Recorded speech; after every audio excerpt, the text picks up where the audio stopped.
Government proposes 2% raise for all civil servants. President Xi Jinping wraps up his two-day visit to North Korea. And rescue continues after earthquake kills 37 in southern Philippines.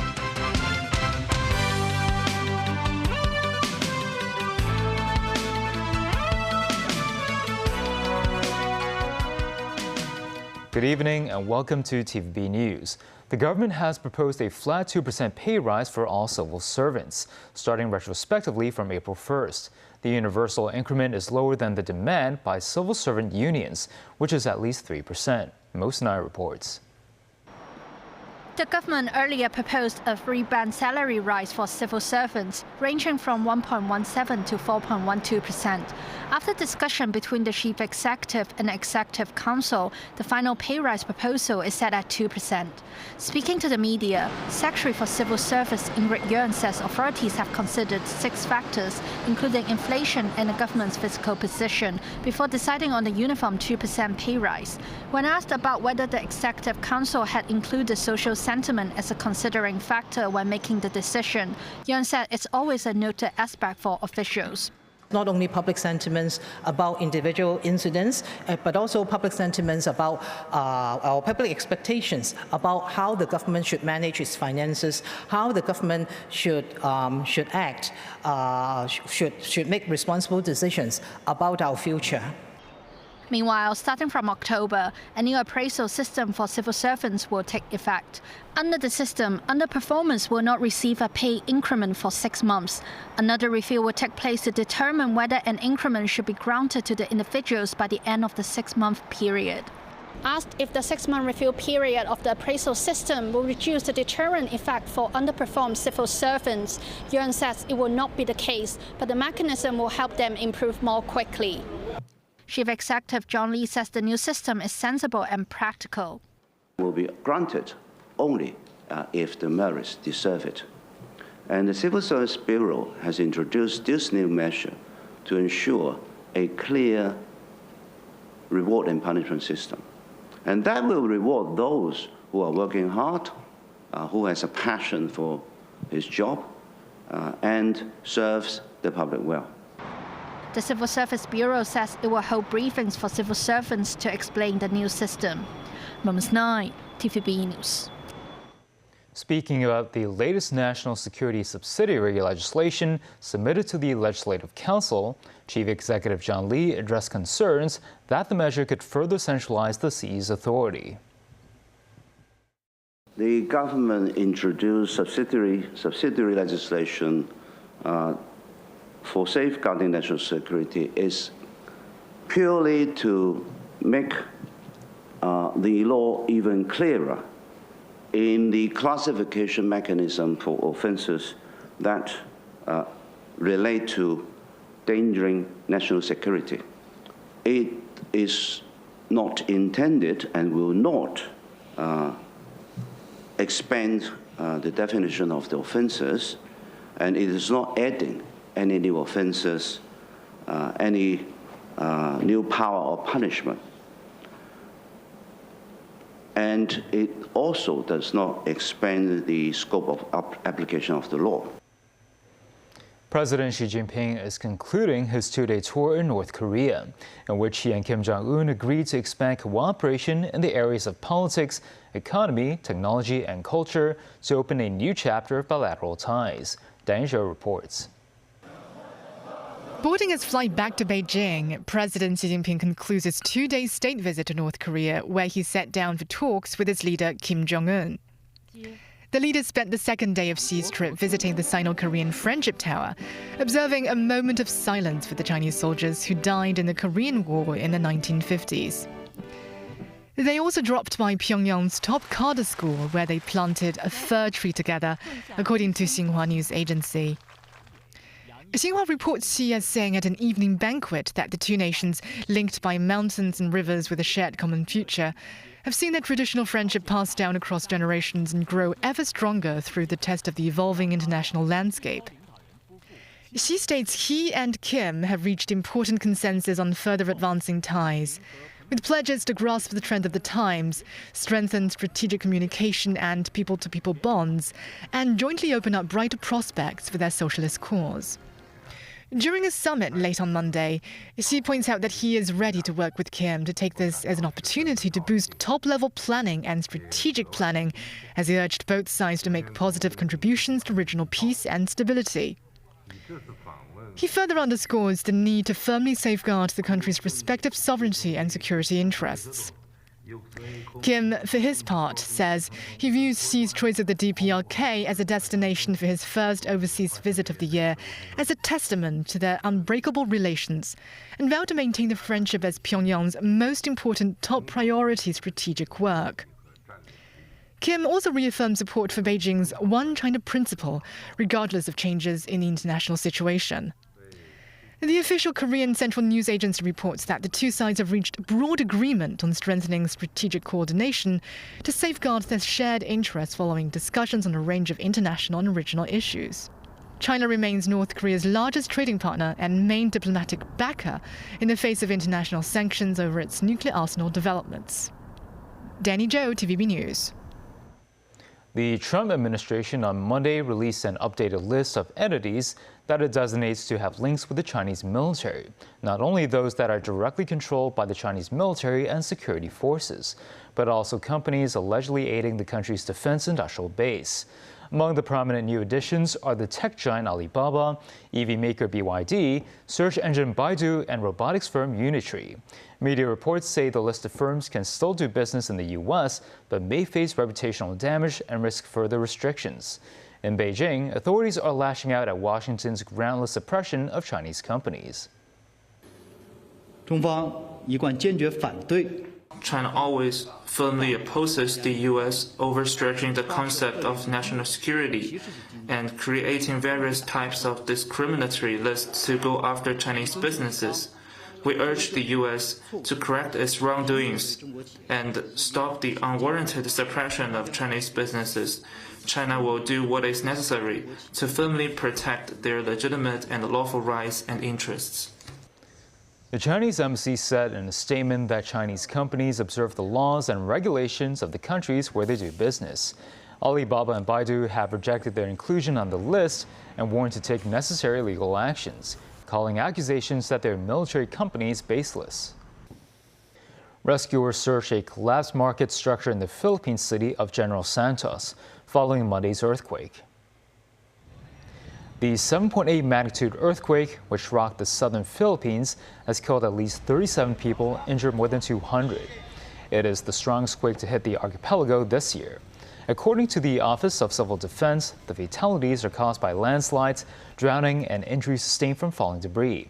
It is reported that more than 850,000 households experienced power interruption and at least 20,000 people displaced.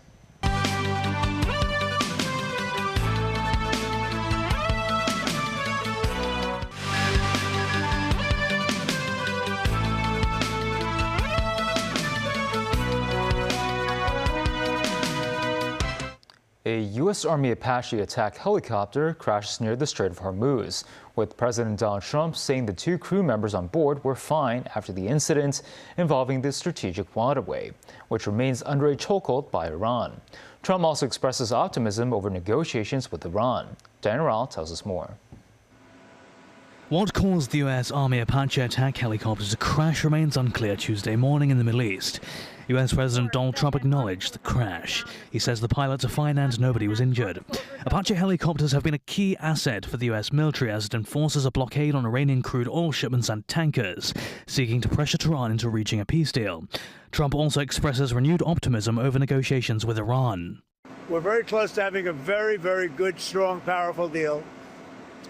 If we go and bomb, which we can do very easily if we want, and we spend another 2 or 3 weeks bombing, they'll have nothing left whatsoever, but you won't have the strait open for months. If we do the bombing, a lot of people are going to be killed. Who wants to do that? I don't. And we'll have a signed document that's actually stronger than doing the bombing. What has proven to be a very powerful thing is the blockade. The blockades turn out to be much stronger than bombing. And it was really a combination. It was our initial thrust and then the blockade. But, their economy is really suffering, and they're going to make a deal. The US wants to see Iran give up its stockpile of highly enriched uranium, which is believed still to be entombed in the country after American airstrikes in the 12-day war in 2025. Iran is refusing that and demanding relief from sanctions. It also wants the release of frozen assets even before a final agreement is in place, something Trump rejects.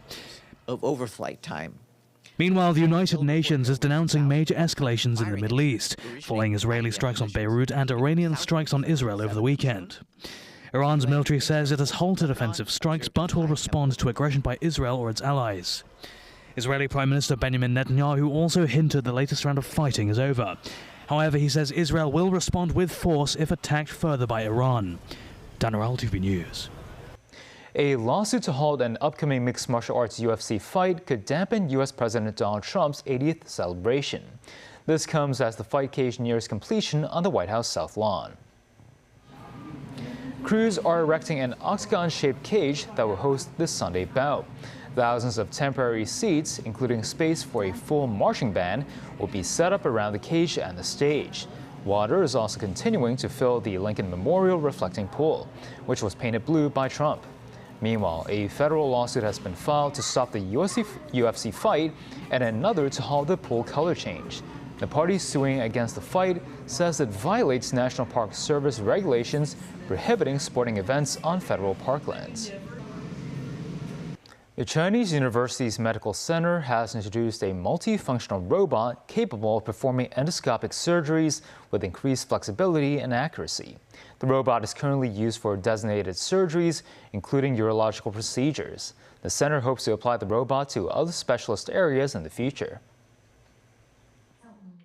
70-year-old Mr. Cheng, who was diagnosed with prostate cancer last year, has been recovering from the disease since the cancer was removed in a surgical procedure assisted by the endoscopic robot at the start of this year.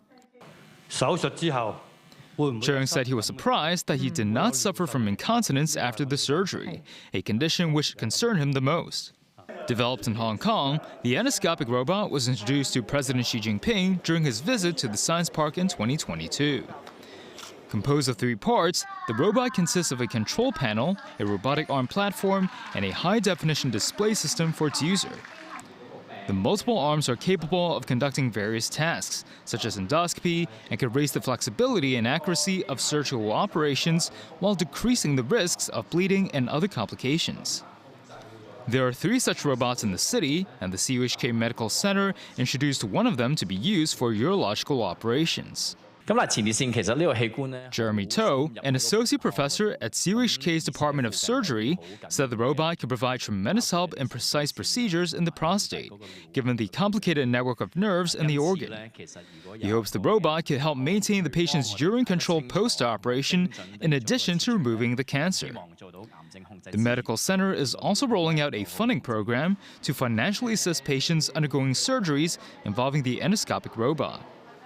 CUHK hopes the robot will extend its service to gynecology and cardiology in the future.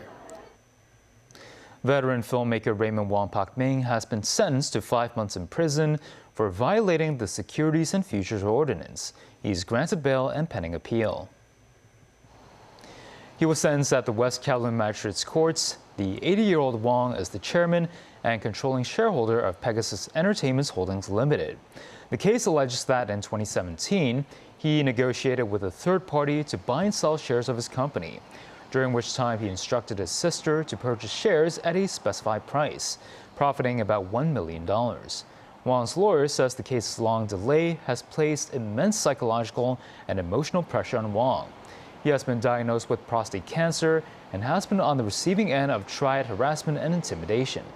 The judge sets a starting point of 9 months imprisonment. Taking into consideration Wong's philanthropy, he's now subject to a deducted 5-month sentence.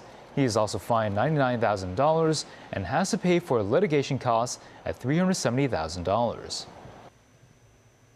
July 1st marks the 29th anniversary of Hong Kong's return to the motherland.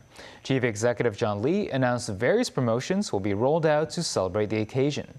Kelly Law reports. On July 1st, celebrations will be held across the 18 districts, including flag raising ceremonies, carnivals, variety shows, and board games. With regards to promotions on public transport, the MTR will give away 71,000 single journey tickets. The Airport Express will be free for children under 11 with a 50% discount for seniors and students. Trams will be free for 3 days and multiple ferry routes will be free. Government recreational facilities, the Science Museum, Space Museum, and Hong Kong Wetland Park will open free of charge on July 1st. Tourism and cultural facilities are also offering discounts. Selected M+ and Hong Kong Palace Museum exhibitions will be free. In announcing the celebration plans, Chief Executive John Lee says he is deeply grateful for the enthusiastic response from all sectors of the society in providing a variety of activities and special offers for Hong Kong citizens. Over 1,000 restaurants and more than 100 shopping malls across Hong Kong will offer discounts. Authorities will announce more details in due course. Kelly Law, TVB News. And that's the news. Thanks for watching.